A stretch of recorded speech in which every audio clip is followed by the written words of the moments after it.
aqui com uma professora super especial, Lucilene. E nós estamos para falar um assunto também especial, o Dia Mundial do Autismo. Tudo bem, Luci? Tudo bem, prazer. Estima-se que tem mais de 2 milhões de pessoas com esse diagnóstico, né? O autismo.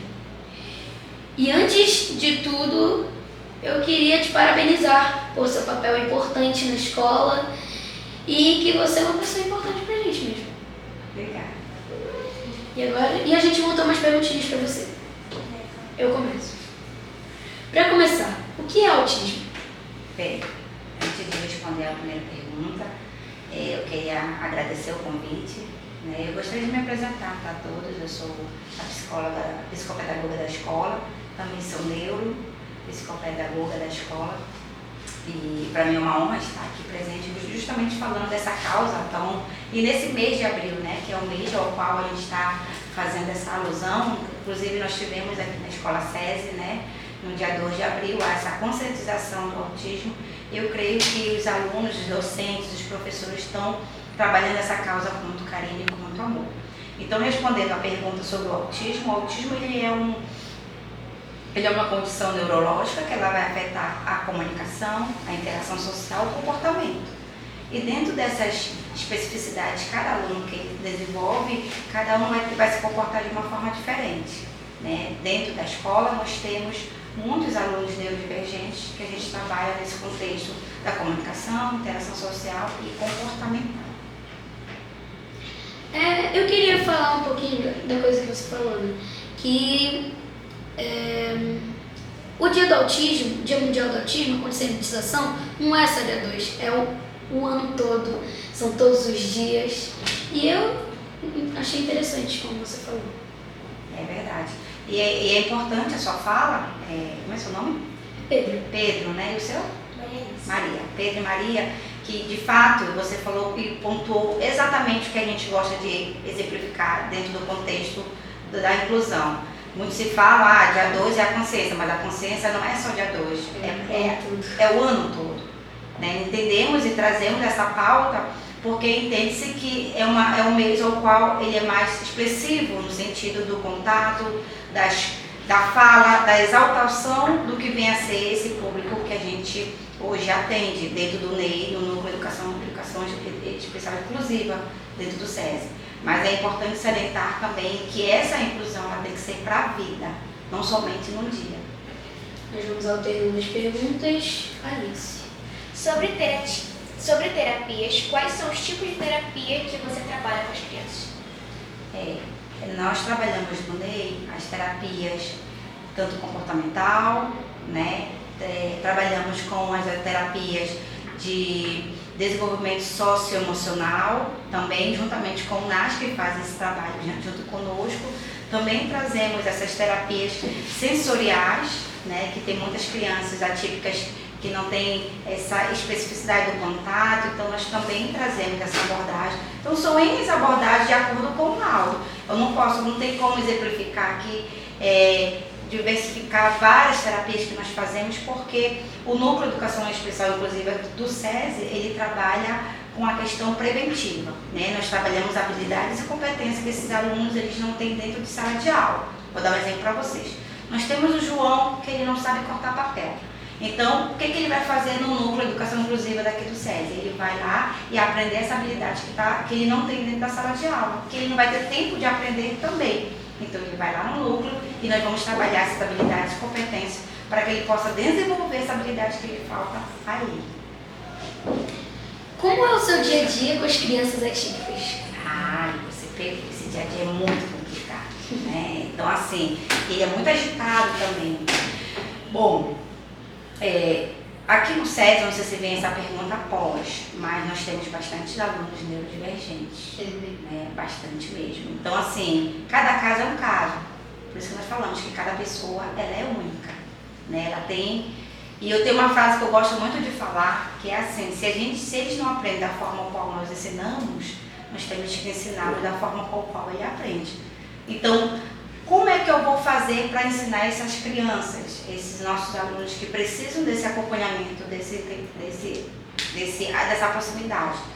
Dentro do núcleo, eu, enquanto professora psicopedagoga da escola, a gente trabalha com as anamneses. Primeiro nós chamamos os pais, né, conversamos com ele e fazemos uma abordagem, uma filtragem de como é que ele é. Primeiro eu preciso conhecer o meu aluno para saber como é que de fato eu posso trabalhar.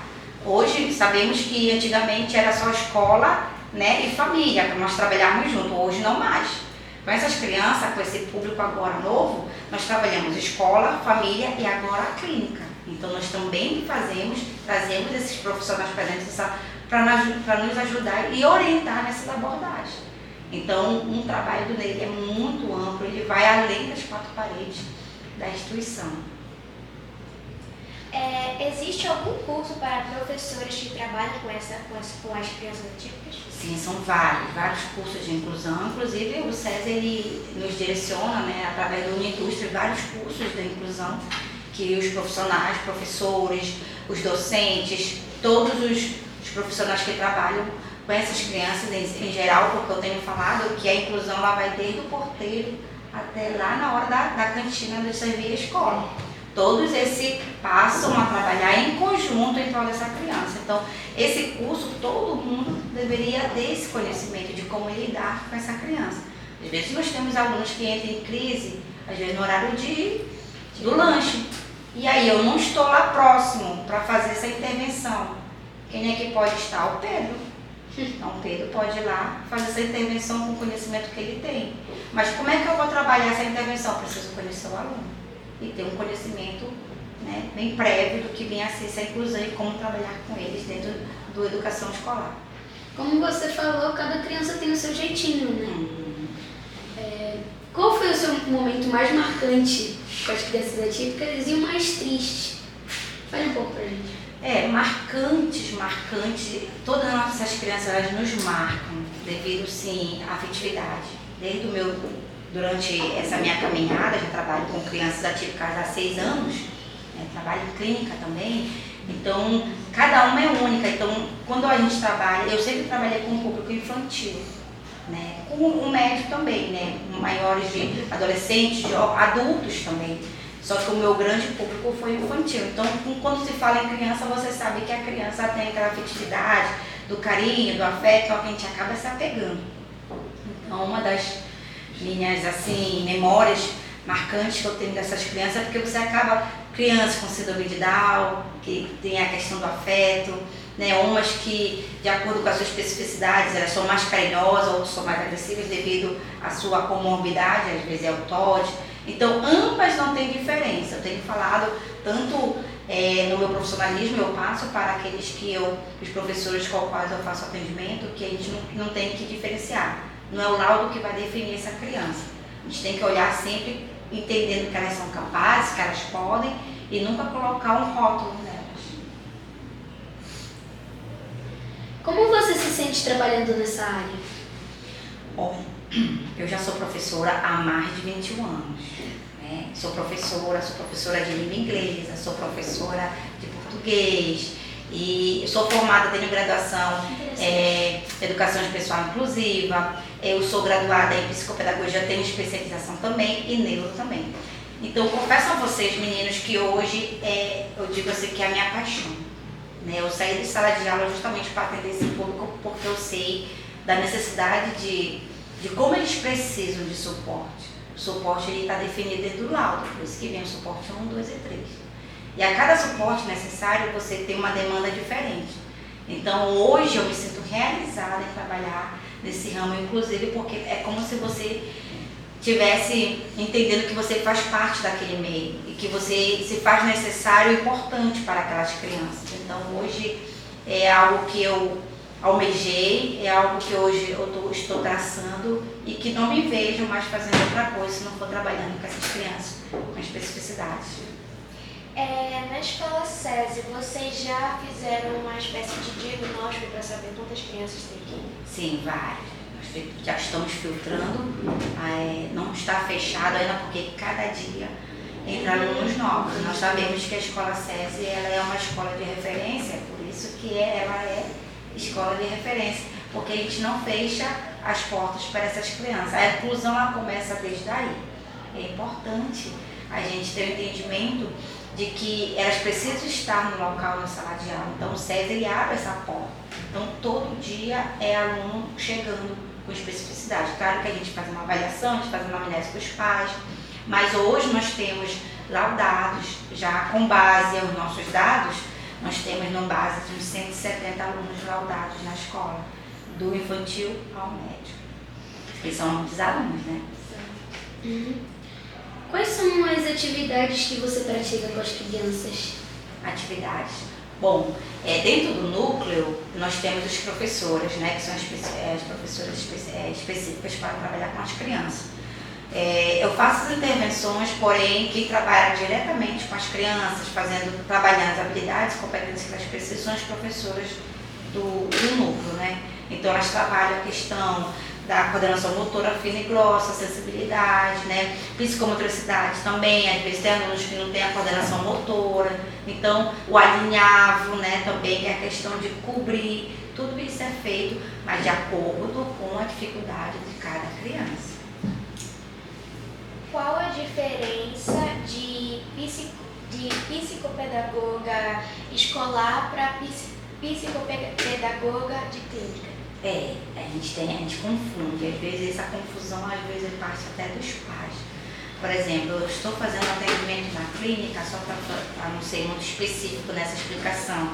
Eu estou atendimento na clínica e a diferença de clínica da psicopedagogia clínico e educacional é porque na clínica eu faço uma abordagem individualizada. Eu vou ter aquele aluno específico, somente ele, não vai ter mais outro, e eu vou ter aquele olhar mais assertivo.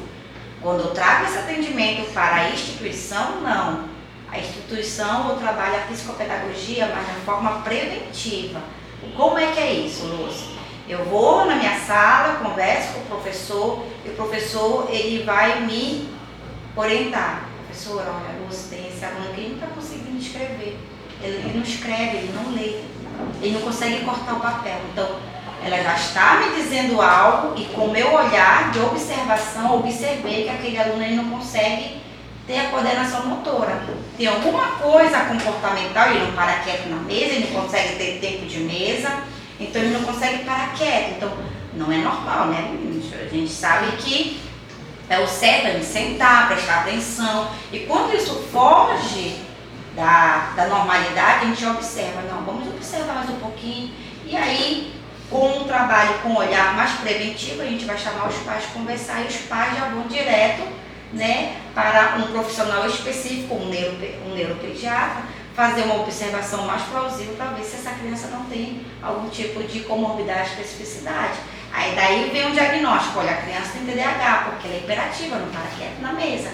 Ah, a criança ela tem TEA, tem TOD, porque ela é muito agressiva. Então, a partir desse olhar que nós temos na escola, que eu acho que é fundamental, vem as outras especificidades e vem a descoberta, às vezes até para as famílias. Às vezes os pais eles não conseguem observar os filhos que têm alguma coisa, eles acham que é muito normal, né? Porém, essa observação preventiva ela parte muitas das vezes da escola. Eu tenho uma perguntinha extra antes da pergunta final. Você é psicopedagoga, né? Uhum. Você já foi psicopedagoga de clínica? Sim, já fui psicopedagoga de clínica, só não vou falar clínica, não sei se pode, para não dar, né, o marketing para a clínica, mas já fui sim, de clínica, né, atendimento. E assim, como eu lhe falei, são atendimentos totalmente diferentes. Na clínica a gente dá aquele foco maior individualizado, na escola não. Na escola a gente faz a interação social como um todo, a gente aborda não individualizado. Apesar que às vezes a gente encontra empecilhos com os pais, eles querem porque querem que nós façamos esse atendimento individualizado. Nós temos que sempre colocar essa diferenciação. Qual é a diferença do atendimento psicopedagógico institucional? É a prevenção. E a clínica é aquele olhar mais do tratamento daquela dificuldade que o aluno de fato precisa ter. Quais as estratégias utilizadas que vocês usam com as crianças na escola SESI? Vou lhe dar um exemplo para a senhora entender melhor. Sim. Por exemplo, como a senhora falou, tem alunos que têm uma espécie de TDAH e não conseguem ficar tranquilos na mesa, pedindo xixi. Aí, como que vocês fazem para esse aluno conseguir prestar atenção e conseguir se desenvolver na matéria? Hoje o César, ele graças a Deus, nós já temos as assistentes, que chegaram 12 assistentes, né, para dar esse suporte também para eles. E as assistentes, elas são direcionadas nesse sentido, né, de estar com eles, trabalhando isso que eles precisam, né, demonstrar observando. Então, tem um aluno que ele tem TDAH e não consegue ficar quieto na mesa. É porque ele quer? Não, é porque ele não consegue. Então, às vezes, a maioria dos fatos que acontecem quando nós encontramos esses alunos que não conseguem parar quieto na mesa e ele fica lá atrás, andando e a professora está explicando, isso não quer dizer que ele não esteja prestando atenção, ele está. Só que da forma como ele aprende. E se você depois perguntar para ele o que foi passado na sala, às vezes até na sala, nesse momento de interação, ele responde lá de trás. É isso, professora. Mas é porque da forma como ele aprende, é dessa forma. Cada um tem a sua forma. E às vezes eles entendem mais que a gente. Mais do que os típicos, né? Olha, um exemplo lá na minha sala, tem um aluno que ele é autista e ele é o único aluno na nossa sala que é fluente em inglês.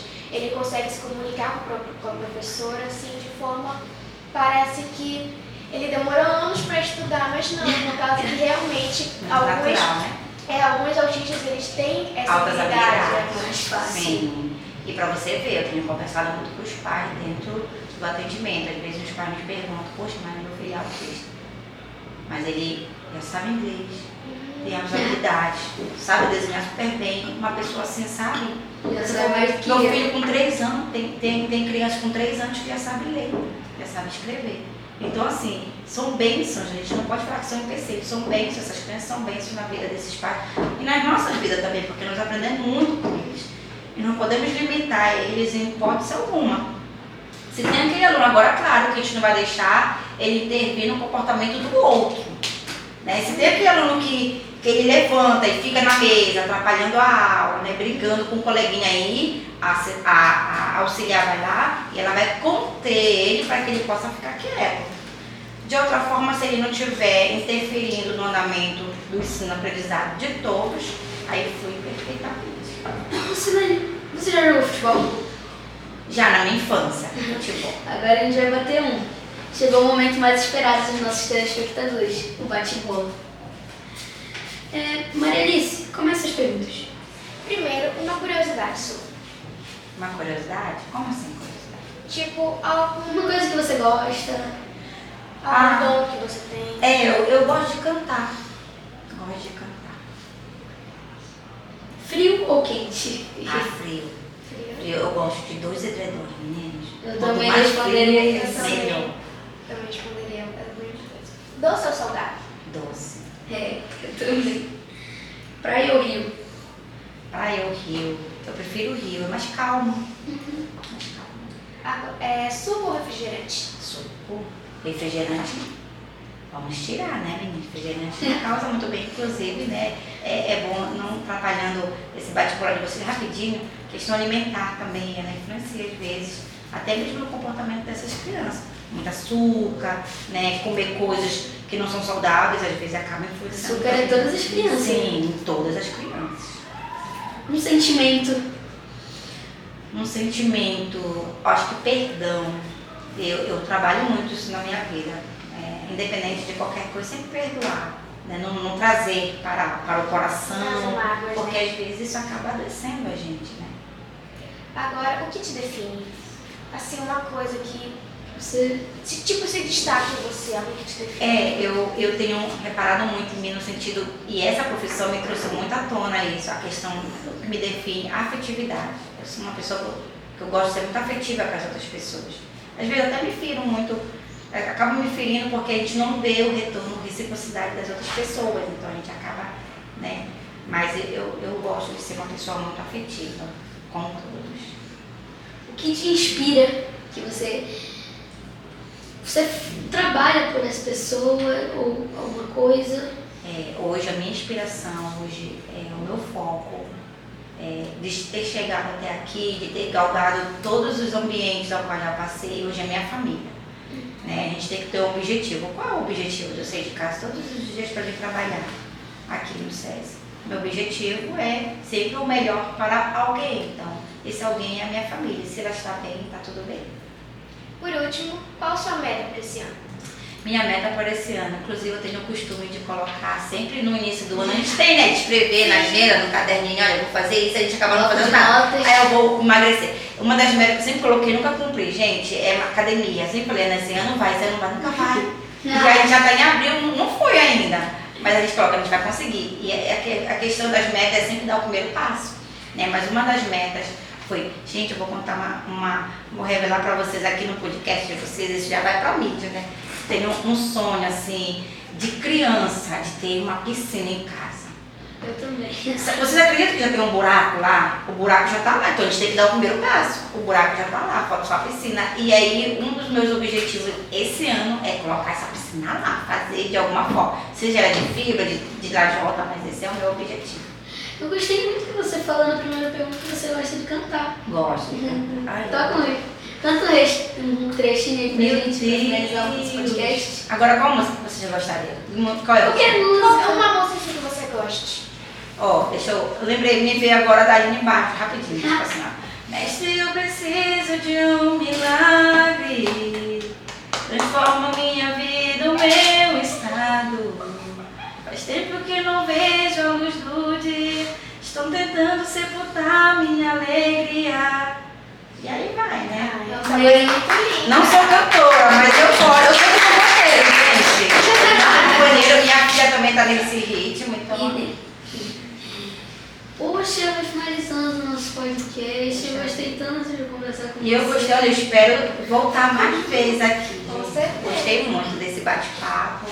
Espero que vocês tenham gostado desse pequeno, né, esse assunto que é de suma importância. E eu acho assim, eu quero parabenizar vocês com esse trabalho, né, do Lazuli Cast, que vocês abordam, né, diversas temáticas. Eu quero parabenizar a todos que estão aqui. É um trabalho, assim, eu acho que de suma importância. E ressaltar também, porque às vezes a gente vê isso muito dos adultos, e vocês já desse tamanho, com essa mentalidade, né, com esse posicionamento, vocês estão quase o William Bonner, né, lá no Jornal Nacional.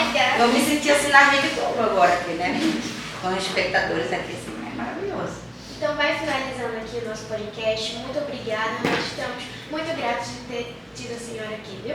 Obrigada, eu agradeço o convite, eu Obrigada por ter espero voltar aceitado. mais vezes. E a gente preparou um presentinho pra senhora. Você está vendo só como eles são maravilhosos? Nossa. Pra você gastar seus livros, sua agenda. Obrigada. Gente, olha só que coisa maravilhosa, viu? E aí, agora já tenho onde colocar, né? Gente, amei. Eu espero que vocês tenham muito sucesso aí na caminhada de vocês. Vou seguir vocês nas redes sociais, viu?